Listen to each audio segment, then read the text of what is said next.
यह चने की फसल फूल और फलियों की अवस्था में है। इसमें जब चने में फल लगता है तो यह फली बेधक कीट से बहुत नुकसान होता है, जिससे अच्छा उत्पादन नहीं होता है और बहुत फसल में घाटा होता है। फल बेधक कीट यह चने के पौधे में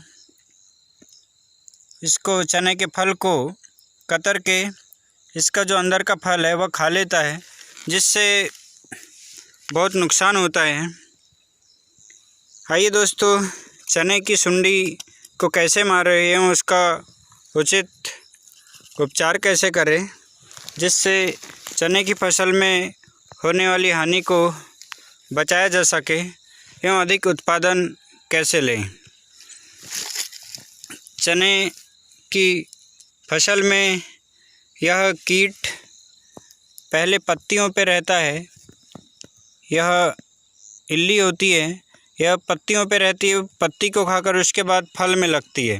फल को अंदर से पूरा खोखला बना देती है, जिससे फसल में बहुत नुकसान होता है। यह जो इल्ली है यह दिखती नहीं है, हरे रंग की होती है। यह पहले पत्तियों में रहती है, उसके बाद फिर फल को खाकर पूरा नष्ट कर देती है, जिससे उत्पादन बहुत कम होता है। फल को ही खा लेगी तो उतना उत्पादन नहीं मिलेगा। चने की फसल में कीट का प्रकोप जब मौसम बहुत ज़्यादा ख़राब रहता है एवं फूल और फल की अवस्था में ज़्यादा सुंडी इस इल्ली का ज़्यादा प्रकोप रहता है, जिससे फसल उत्पादन उतना नहीं होता है। यह फल को खाकर अंदर से खोखला बना देती है, जिससे फसल उत्पादन पे बहुत बुरा असर पड़ता है और उत्पादन नहीं मिलता है। चने की फसल में शुरुआती दौर पर नीम तेल का छिड़काव कर सकते हैं।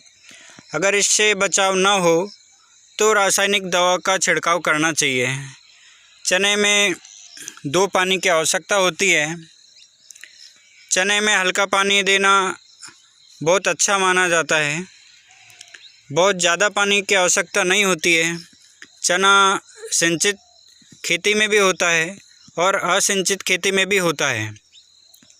फसल में इसका असर पड़ता है। असिंचित वाली खेती जो है उसमें उत्पादन कम मिलता है और सिंचित वाली खेती में इसका उत्पादन ज़्यादा मिलता है। इसमें नाइट्रोजन, फास्फोरस, पोटास की आवश्यकता होती है। यह हरी इल्ली नवंबर से मार्च तक चने के पौधे में रहती है। सबसे पहले यह पौधे को ऊपर पत्तियों में रहती है, उसके बाद फल को भी खाकर पूरा ख़त्म कर देती है, जिससे चने की फसल में बहुत नुकसान होता है एवं उसका उत्पादन नहीं मिलता है। आइए बात करते हैं दोस्तों, इसका उपचार कैसे किया जाए और इस इल्ली को ख़त्म कैसे करें। चने की फसल में फल बेधक कीट से चने की फसल को कैसे बचाएं। सबसे पहले जब हम दवा का छिड़काव करते हैं, सुबह एवं शाम की अवस्था में करना चाहिए। सुबह और शाम की अवस्था में इल्ली ऊपर रहती है, पौधों के ऊपर रहती है, जिससे अब दवा का स्प्रे करते हैं तो सीधे दवा के संपर्क में आती है और बहुत जल्दी मर जाती है। इसलिए कभी भी दवा का इस्तेमाल करें तो सुबह एवं शाम की अवस्था में ज़रूर करना चाहिए। जब ठंडा टाइम रहता है तब इल्लियाँ चने के ऊपर रहती है। 1 एकड़ में 400 ml दवा की आवश्यकता होती है। 400 ml दवा 1 एकड़ में पर्याप्त हो जाती है। दवा की बात करें, प्रोपेनोफास 40% प्लस साइफरमेथ्रिन 4%, इसको 1 एकड़ में छिड़काव करना है, जिससे चने की फसल में लगने वाले कीट एवं इल्ली वह पूरे रूप से नष्ट हो जाते हैं और चने में लगने वाली सुंडी ख़त्म हो जाती है, जिससे बहुत अच्छा उत्पादन मिलता है। और जब हम दवा का इस्तेमाल करें शाम के वक्त करें तो ज़्यादा अच्छा रहता है। शाम के टाइम पौधे के ऊपर इल्ली रहती है, सीधे वो दवा के संपर्क में आ जाती है। दोस्तों, चैनल को सब्सक्राइब करना और लाइक करना बिल्कुल ना भूलें।